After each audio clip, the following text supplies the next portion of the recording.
hand, should they want to perhaps jump in on any of the issues that we're currently discussing. By raise of hands, just show, then I'll be able to note them and allow them also an opportunity to ask a question. I did say that the colleagues that I'm with right now, 013 Golden Circle, go to YouTube as well as Facebook. You can also be able to find them there. We also with Humble Media Group, go to Facebook. You'll be also to you'll be able to locate them there, and also Wheatbank News is also there. Emalathini FM News, 100 Spartan Media is also on TikTok, Facebook, and all other digital platforms. ACO Radio, it is acoradio.airtime.pro. You can also go there and be able to follow this conversation and be part of this conversation as well. So my media colleagues, kindly do, by raise of hand, show if there's any perhaps issue that we've discussed so far that you'd like to talk about, or rather perhaps contribute on that one. Or is there any other new contribution that you'd like to make? You will be allowed to do so. So, as I said, I captured your question. You captured my question. Yeah. Or you reserved it for later on. Let me just say, we are speaking of an altruistic person. When you speak about Mandla Jeffrey, but you can't put the pudding before the cake. Okay. The taste of the cake is in the pudding. Yeah, and the pudding, I think it comes on top. So if you, with all due respect, if you can just save the best for the last. I think we'll be fine. I know that during the day I've been called by some leaders requesting I postpone this. I'm not doing it for a person. I know Mandla Msibi is listening wherever he is, and other than being a former treasurer, he's my mom's relative, blood relative. Oh, okay. The one when my younger brother passed on the car accident, he was the one leading everything. Same as Dabo, who's the founder.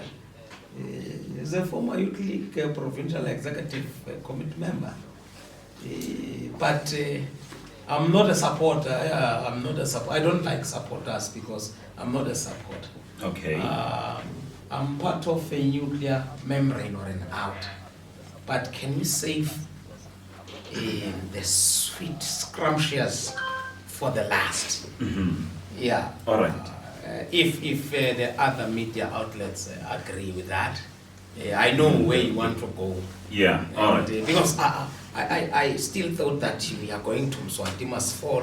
No, we're still going on that one. We're still going on that one. If you allow all of you, can we save that? All right. Because a lot. There's person called Venkat on the group. They've been telling me, So let's not dwell much on that. Watching proceed. Now. We shall make a U-turn. Thank you so much. Thank you so much. Just tell them to buy enough dates. Yeah. Or bring popcorns and everything else that you would need. He's also done it TSTV. Thank you. Yeah. So now, speaking of hashtag Mswatima's fall, you've been at the center of that particular storm. Machas delivered a memorandum, allegations of money laundering, there were interference with local businesses, as well as dividing the community, and also the African National Congress movement, ANC, has given them 7 days basically to respond.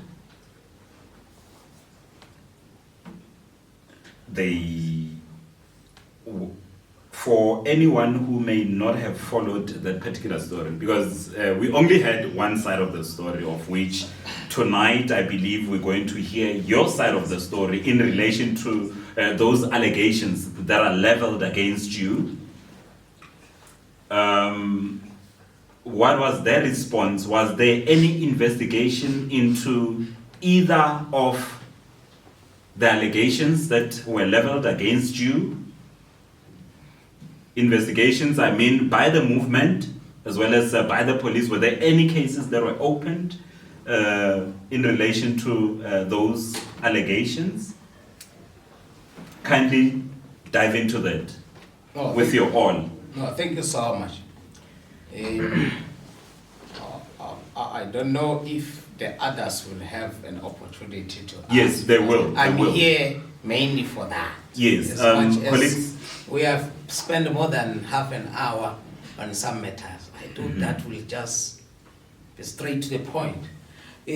One, if any of you have got the memorandum, which I was told has got 17 points, when my organization gave it to me, it was now written, and some of the things that was said was not in what was given to me. To tell you the truth, go to the municipality yourselves and check if there was section 4 approved for that. Yeah? Go to the municipality. And if there was no section 4 approved, allow everyone any day to wake up and close Jackson Mtembu Avenue, which I think is now still Dedricks, but we have resolved under the chairperson of geographical names change, Sizwe Matebula. If he is still the chairperson, because once you speak to me, that route was closed.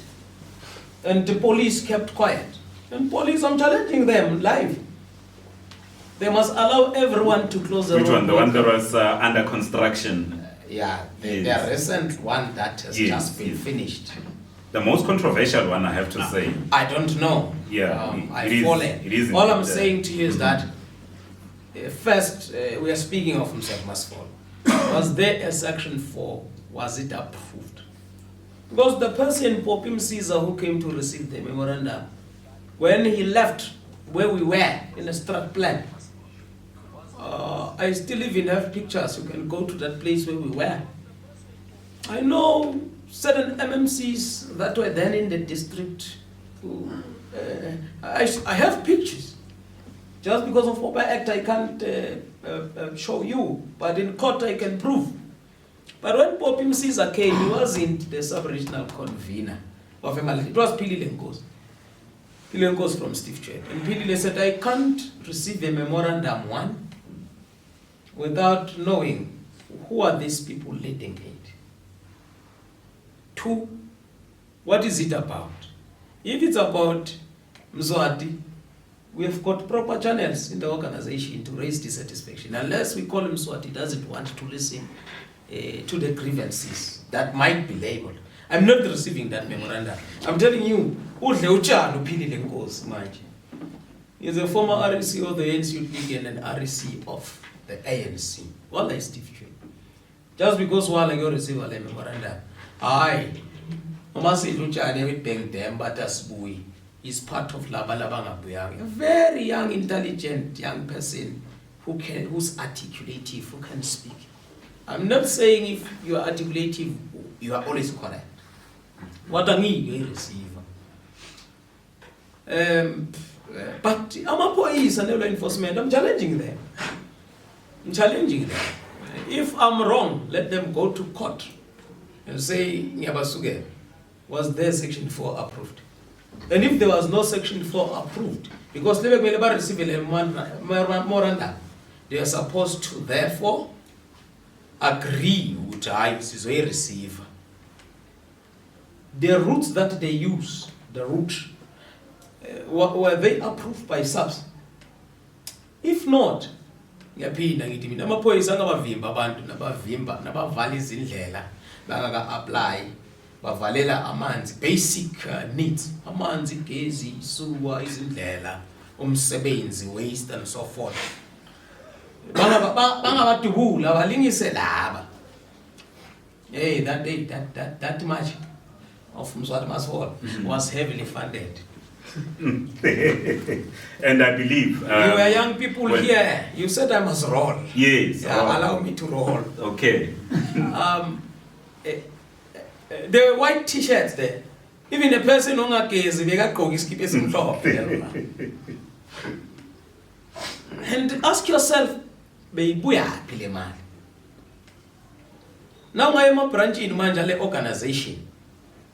Uzothola ukuthi kunama candidates lana even petrol yokumova ayeplazini or Lakshonicon.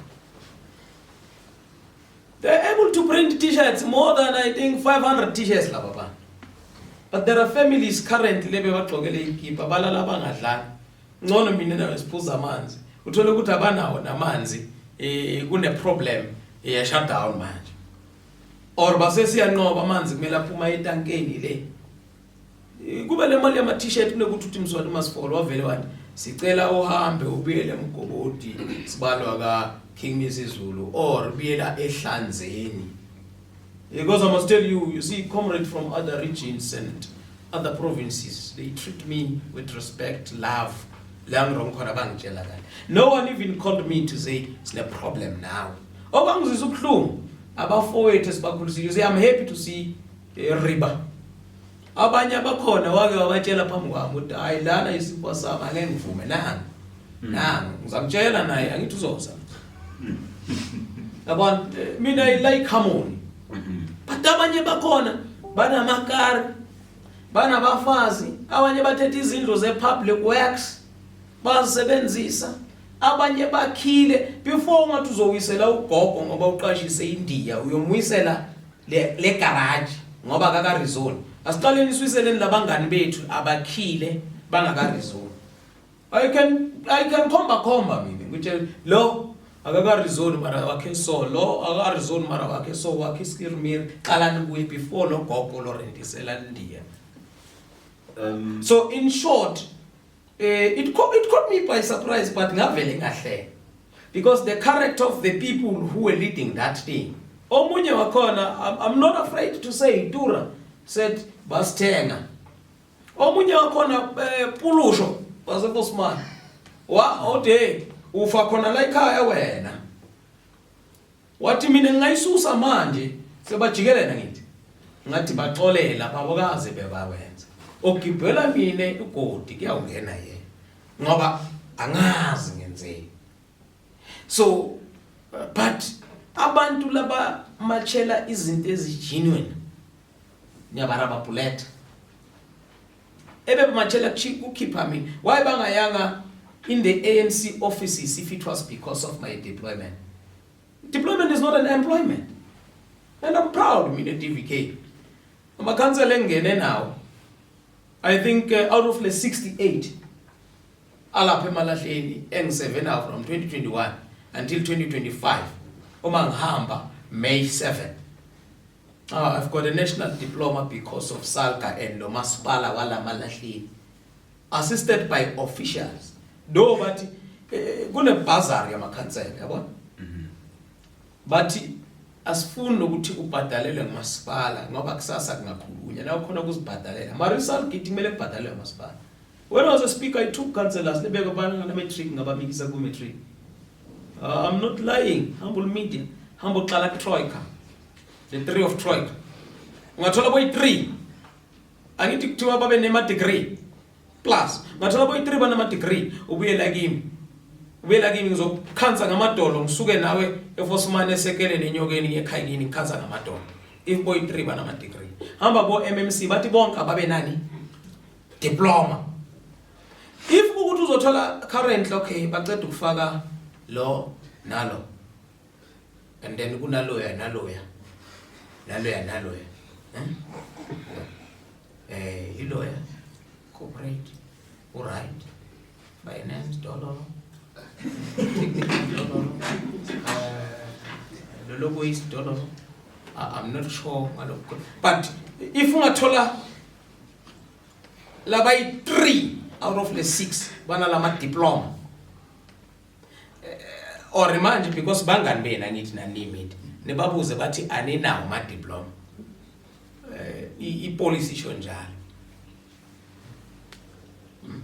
policy isho njalo Okay. and then if banawo hayi ngiyafunga ngifunga ngosenda ngoba sisuka sonke fosman uma ngihola ngiyokusharela half of my stipend end of August half of my stipend then usuke nama ward council uthakabe na matric it must start on top ungathola ukuthi kunabo minister ngithi njalo or bo MEC nabo lokubheda ke bona angithi njalo but in short obangizisa ubhlungu nginesithombe zama councilor we organization yami we part of that and abanye beba busy bangifonela nababona niqala niposta lento angithi mina bengingabheki kakhulu ya uyakhuluma ngani laba yini ngithi anything sebangani bami manje but they were part uyabona mina indlela bengidelelwa ngayo but what I like is that all in my 40 months as a speaker Zanki council collapse I had a very good relation with my own comrades and the other 4 if not 5 political parties there's a resolve of my issues my items my motions and all that my own comrade but push DA would be no motion against me now I was DA what is the motion about dollar but let's leave that alikho elingafiki ongikubheli godi uzawungena kilo before me lolo it's not a threat it's not a promise it's a commitment ngazalwa nami ngabikwa nami nginomndeni lolo kwenzeka it was an embarrassment and tainting my image but in short to see ukuthi whatever that they say ungibuza ukuthi was I investigated no go to the MEC court the top 5 of my province had to come I asked them one question you want me to resign ngizele ekhaya because of the match or you want the position of the organization the others were fine omunye wathi we don't have time here to play ngathi can you please investigate me I can resign ngiyohlala ekhaya or ngibe ku suspension or ngithathe a certain leave actise lo mnyabe nguspeaker so that ngizokhona ukuziclear I don't know izinto engikhuluma ngazo but lucky enough no the investigation team came there were some lawyers some senior managers from COCTA basuke legislator they came to investigate copies were certain some senior municipal officials my executive mayor was also called comrade to say I've supported him in absentia one day bazomtshela ukuthi ayile out babeli ongena as mayor yalwa bazokutshela yalwa bekuna thubo mama naye kuphela and bekufuneka umama I fought he was called about Mswati must fall and the allegation trust me on the 17 allegations maybe only 2 because but nabangihlebela because the top 5 of the province came and met the caucus of Emalahleni nabangihlebela bathi bathole nedi ukuthi you were overreaching wenza umsebenzi kaMayor and umsebenzi kaMayor you go and address the process I protest no if comrade 7 angekho bo MMC bangasi available abantu bafuna ku-addresswa ngumasipala bekumele ngigoqe izandla ngithi akekho we are a collective if I was wrong ukuthi ngiyo-address abantu because bo remember speaker is responsible for public participation and benga-address abantu without a ward councillor so bathi ngi-overreachile ngalokuthi ngihambe ngo-addressa matters of service delivery but by then ngikhumbula kahle my mayor was not well lento lebe bayisho kodwa kule memorandum no i-leadership nayo yamanje yangena yathi overreaching le memorandum ayizange ithi I'm interfering or I'm overreaching bengakhulumi ngalokho and angeke ngigoqe izandla ngibona umfowethu alimala or ngibona organization ilimala or masipala alimala mina bengingafuni ma-official amasipala u-address abantu even lokugqwala ngiyabona nje manje kuyagqwala lapha kamasipala lapha emageyidini lapha yana bathusezelela abantwana lapha ku-supply chain hayi ngesikhathi sami hayi nawe DVK bonge kungene Humble Media noma uzidlakela so bonge kungene ma-official ozobalinda ngaphandle niqoqe nabo kumele sibahloniphe nalama-official noma ngabangani bethu But in short, out of all the 7 points, but there is no tangible evidence. Sibabizile even nalaba. Mina bengifuna bangihlanganise nabo. Like this, I thought ukuthi bakhona nabo. Kube one on one. I-public judge. Like not illegal mining. Ngithi mina banamakare bashada. Illegal mining. Bebanendawo kaNomnyama ndawo. Lebe balida bona yibo. Abalethe nje ukufakaza. Angithi ifoni yami if ukuthi ngake ngaba duzane naleyo illegal mining. UMadlanga uyakhona kusho ukuthi ngesikhathi lesisobo la. Ngisebenzisa inumber A1 for the past 15 years. Nale phone labema IT specialist bangasho ukuthi ngisasebenzisa ifoni A1 ever since ngingenile ekhanseleni na 2021 abalethi Madlanga laba lebe bamatsha ngiyakutshela gogo ngiyafunga siphambane gogo phansi iPaxton ayilungise ama overall nabo ngabe ukuthi ba serious bayeza but akunayo inhliziyo lembi abahambi ovulicala namanje it's been about 16 months yenzekile le and nabangalivula icala awuthi ngizokutshela the matter is sub judice abayi3 bakhona they've been served with summons mara ngifuna ku-eda labanye angithi banemali lo yi-1 unemmeli ukuthi uyodefenda ngathi good izakuphela imali ebameli because I'm sure of what I'm talking about labanye bafike ekhotho kwathiwa no ba-wrong. And I'm telling you, they'll have to apologize publicly. Do you know what those people published even information yam about my car, about lahlala khona abantu abami nomama nomndeni wami. Ivalue entry yam, they publish it. Nginabo nguphethe. Ngifuna bakuphike. If they delete, court will retrieve. They publicize that thing. Either by forward, ngiyakunikhuza and don't forward anything. Ngabona impopo boy way forward ngoba iqala leyo one day izokubamba noma ngathi way forward ngizozibambele nje laba leba basebenzisayo bomunqamunqa ngithi 1 2 3 yabona bayazi na abanye bafonile siyaxolisa besetshenziswa ngiyazi sebangitshelile ukuthi basebenziswa ngobani kunabo businessmen involved mara besiya kuphi ku regional conference phela. The aim was to block with law siyamati ukuthi independent angasuka contest. And no. I've served man. I've served.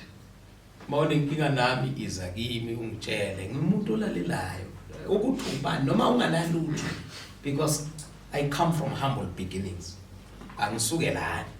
Kodwa ke ngoba umlilo bawubasile ngibese ngiyawubalekela ayine-fire extinguisher manje ngiyeza.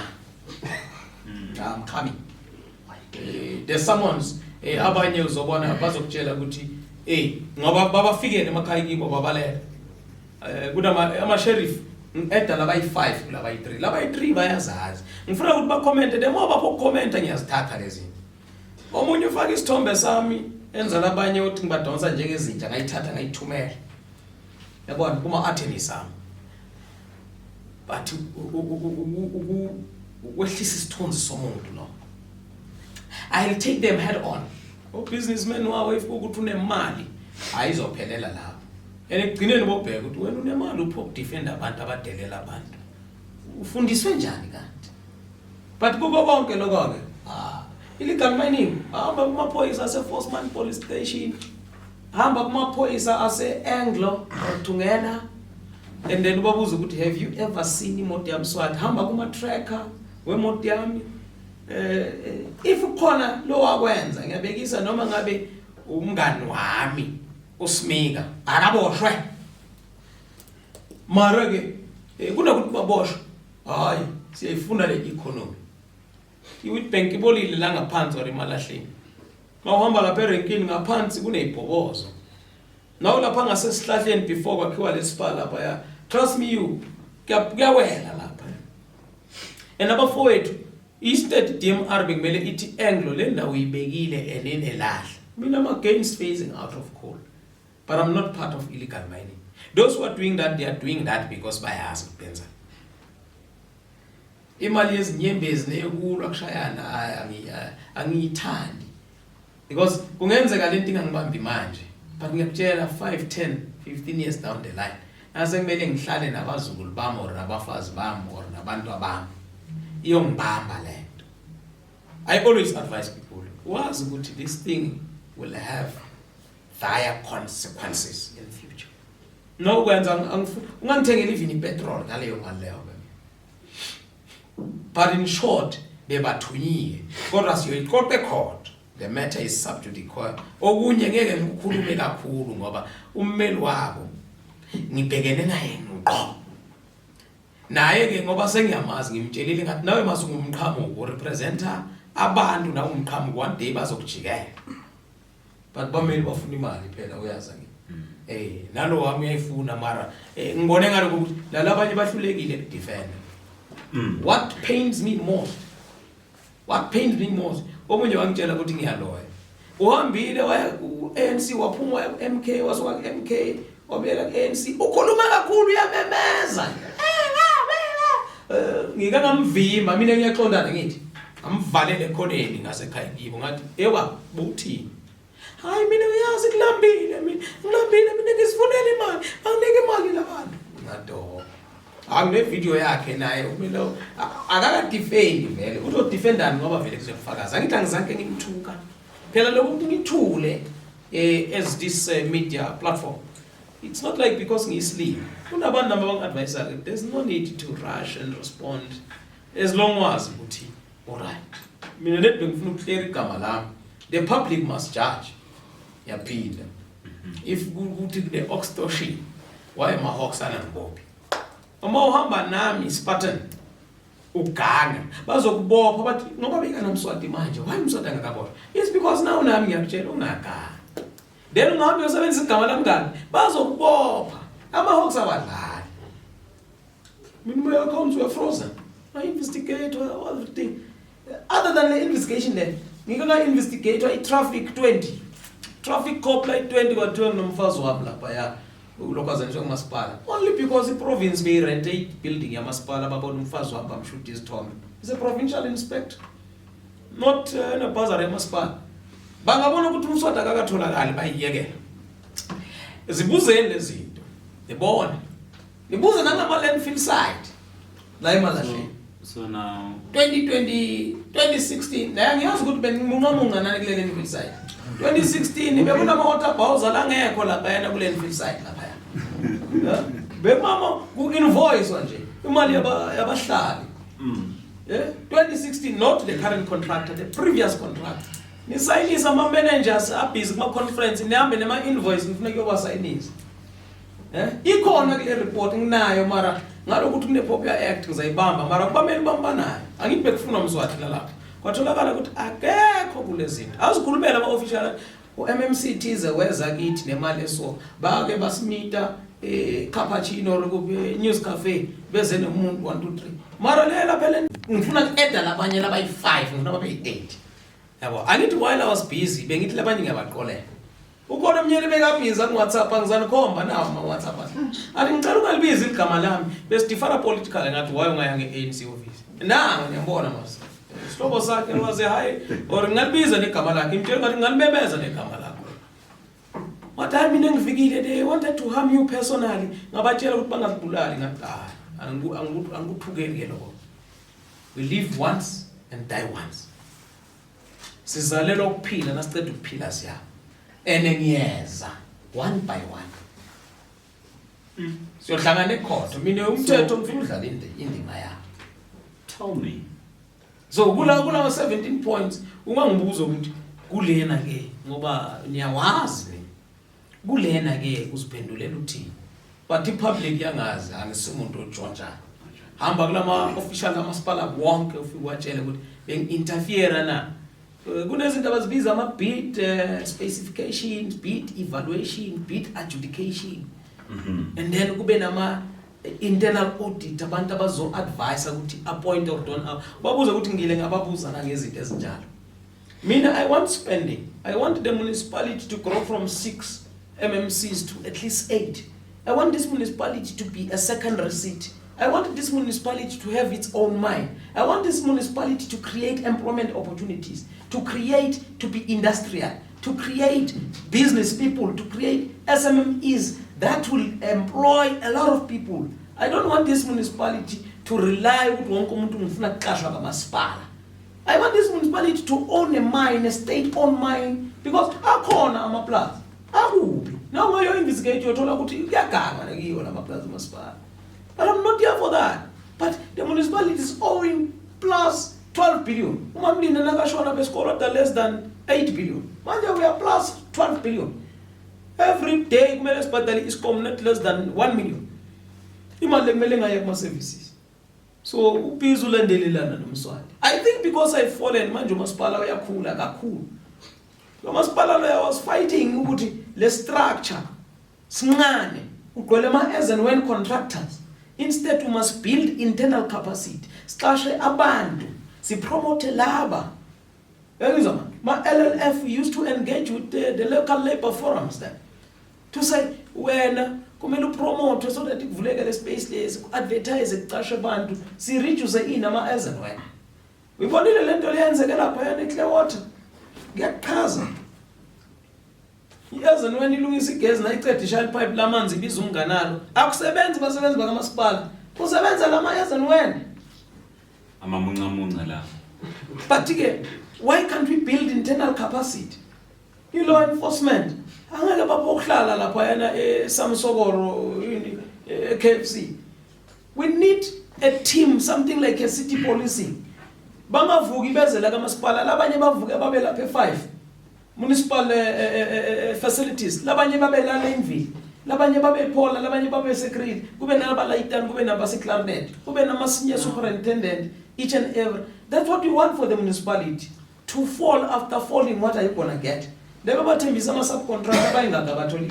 used people, and it pains me because kunabo mama lebe batwetwa lo munyu baba lebe kavale itinvo takhe ngesandla lapha yana. Athi akaphuma umswati kutongena mina ngile kulo baba badwa kamdlulu uthi angikwathi nekugwadi mfana omunye bamgqokisa iskipa nje disparate times just because you hate a person without even engaging that person, but the public will judge.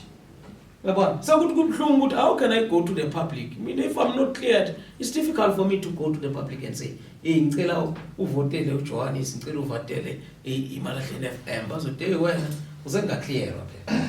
Le report ikhona le investigation. I'm telling you ikhona. Ebanjiwe amakhansela hamba wabuza lewe ANC la 34. La 34 wabuza ukuthi abazanke bamtshela na bamclear umswati or not bazokutshela. I'm told ngathi kwabizwa ne secretary meeting. Kumbula ukuthi invite phela ngithi. So I can't force myself. Even I invite, I'll do something else. But on the issues that were raised in the memorandum, I imagine someone chance they can march again. And trust me, there are a lot of people that wanted to counterattack that. But when two bulls fight, the grass suffers. And they begin suffer in people of Malahleni. Because they come up people outside the Malahleni, bafuna ukuthatha your businesses, bafuna ukuthatha your ideas, bagcine bangena esibayini, bangena ko-Eskom. Remember, you're one of the cities or secondary cities with a lot of power stations. Now ngathi benzani? But ngiyaphinda, lo muntu owenza le ikhipha kube nje wangithengela amagrosa. Ngayopha bogogo, ngayopha abantwana labalala bangadlala. It was going to be better than that wasteful expenditure. So babasebenzisa nje abantu ababantu nabaqeda kwayobraya kwaphuzwa tshwala labanye baye emakhaya labanye lebe balidla bahamba bayodla inyama kamnandi bashiya labalebe bamanje lapho, which pains me. And labanye ngizobaxolela because abazi bebenzani inkosi yazi kodwa wazi ukuthi alikho lingafiki akunazinyane lemvubu ledliwa izingwenya waqweba izizi for baba washona 25 December Christmas. So ngifuna beze bengithi bazobalana namhlanje sizoxoxa ebafowethu nenzeni. So now, subsequent to hashtag Mswati must fall, we saw the African National Congress losing Ward 26 in Kriel Hanala to the Democratic Alliance, and there's been talks in the streets saying that it was influenced by you having been expelled in the area. Do you, by any chance, have influence over that or over the people of Ward 26? Or Okay. yes. Yeah, no. I think Mr. Riba once asked this question. I was expecting this question from you. And he knows, because before he was in the media space, he was participating in political. Even in glamour processes. And at times I'm telling her, look wrong, it's too late for it. It means that time a Holocaust.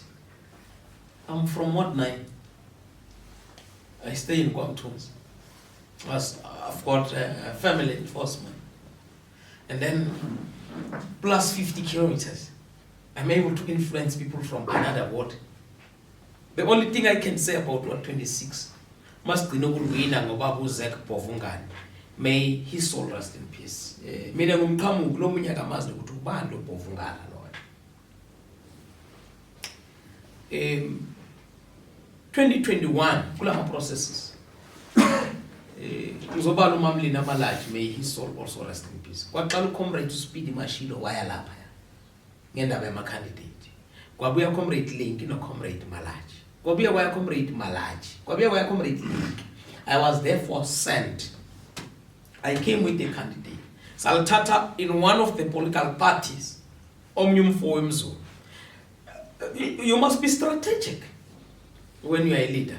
Some Tata community amtanda, some register as a candidate. We won that word. I think after 10, if not 15 years, we lead to ATA. But I don't want to tell the strategies of the ANC here, because I'm attached to the ANC. As much as I hate some of the leaders, I hate some of the members that are using some people like, we are going to start to learn Dala. So I'm telling you, let's start to slash. I'm a person who come from humble beginning. Start to swashes porridge. Unigeza someone donganas. Start to le sagmi se speech go tenga le day kogi.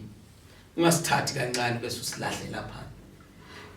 In life yala mamunga ngiyabona ukuthi baphuma emindenini la maybe badelela even ma families wabo khona nabangaba nemali umama nobaba ngeke abakhuze.